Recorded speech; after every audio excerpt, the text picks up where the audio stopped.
So, let's talk about poverty, but probably not in the way you're used to thinking about it. We're going to look past the simple idea of just not having enough money and really see it for what it is, this incredibly complex, multi-dimensional challenge. And to do that, we're going to use the amazing story of India's progress as our guide. All right, let's jump right in. You know, when you hear that word, poverty, what's the first image that pops into your head? For a lot of us, it might be a statistic, right? A number on a page. But poverty isn't just a number. It is a very real human experience. And to have any chance of understanding it, we have to start with the people who are actually living it. And that's exactly where we're going to begin. We're going to step into two very different lives. One is in a crowded, bustling city, and the other is in a small, quiet village. These are the kinds of places where most of India's poor live, and it's the best way to understand what poverty actually feels like day in and day out. Okay, so first up, meet Ram Saran.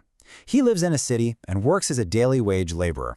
He pulls in about 3,500 rupees a month, that's roughly $40, and that's often just not enough to feed his family of 6. They all live together in a single-room shack in a packed settlement. Then, let's go to the countryside and meet Lakha Singh. His family doesn't own any land, so they have to do odd jobs for the bigger farmers. Work is completely unpredictable, and sometimes their entire pay for a day's work is just a few kilograms of wheat. For both of these men, something as simple as new clothes is a huge luxury, and proper health care, well, that's totally out of reach. Now, what's so powerful about hearing these stories is what they start to show us. They make it crystal clear that poverty isn't just about being hungry or not having a solid roof over your head. Now, it's much, much deeper than that.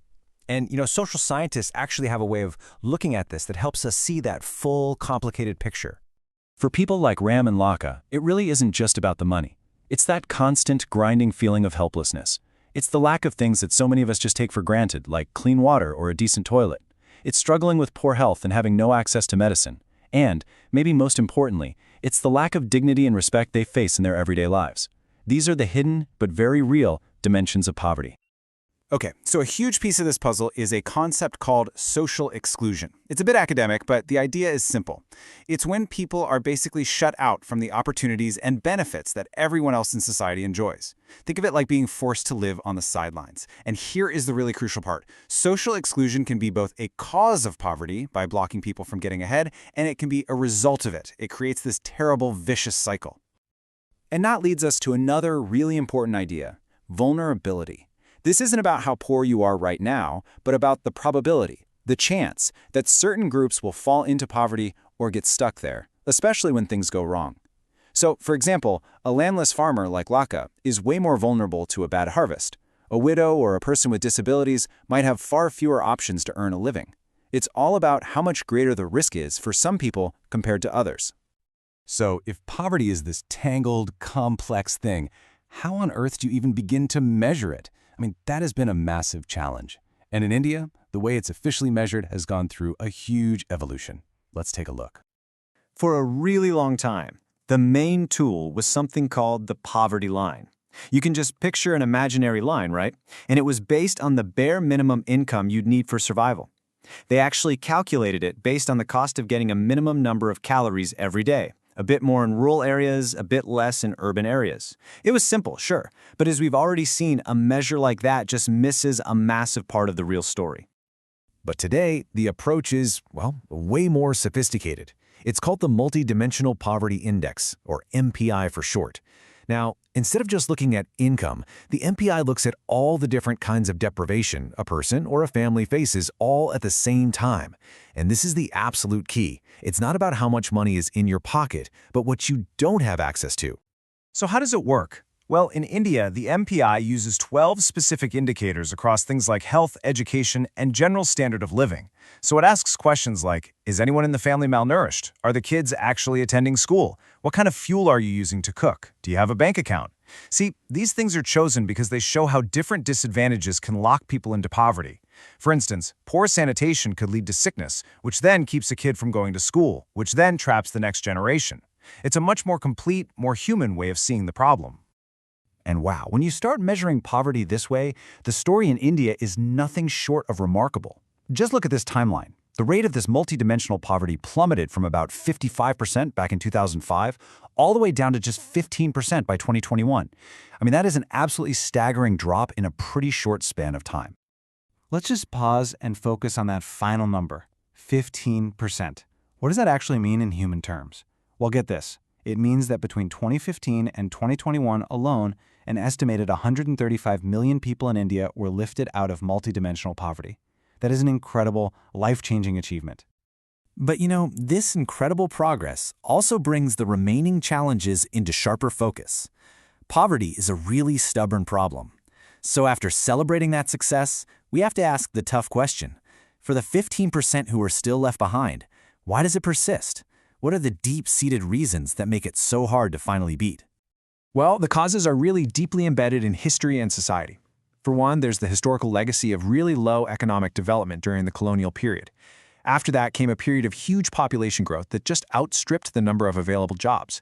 But today, a lot of analysts will tell you that the biggest drivers are massive income inequalities and a really unequal distribution of resources, especially land. And then, on top of all of that, you have social and cultural factors that can push families into massive debt, trapping them in that cycle of poverty for generations. Okay, so if we know the causes, what's the game plan to fight it?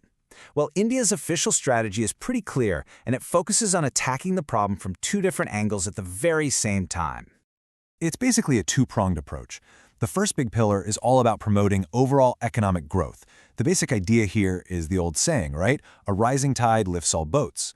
Growth creates new opportunities and resources for everyone. But the second pillar is just as important. Implementing very specific, targeted anti-poverty programs that are designed to directly help the people who need it most. And these programs are really diverse.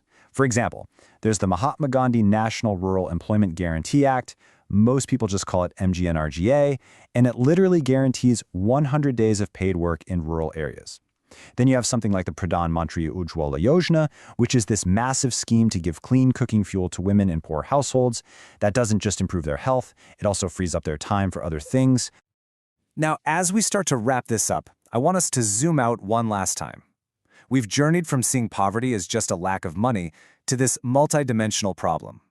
But there's a final, even bigger concept to think about: the challenge of what's called human poverty. This incredibly powerful quote from Mahatma Gandhi just perfectly captures the idea. He said, "India would be truly independent only when the poorest of its people become free of human suffering."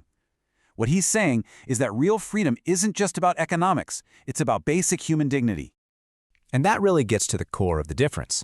The old way of thinking was focused on making sure people had a minimum level of subsistence. Just enough food so you don't starve. The concept of human poverty pushes us to aim for a reasonable level of living. And that includes things like getting an education, having job security, feeling self-confident, and being totally free from discrimination. And so I want to leave you with this final question to chew on.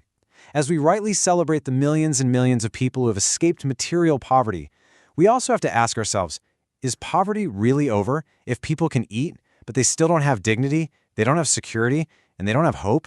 It's a question that challenges all of us to look beyond the numbers and think about what it really means for every single person to be truly free. Definitely something to think about.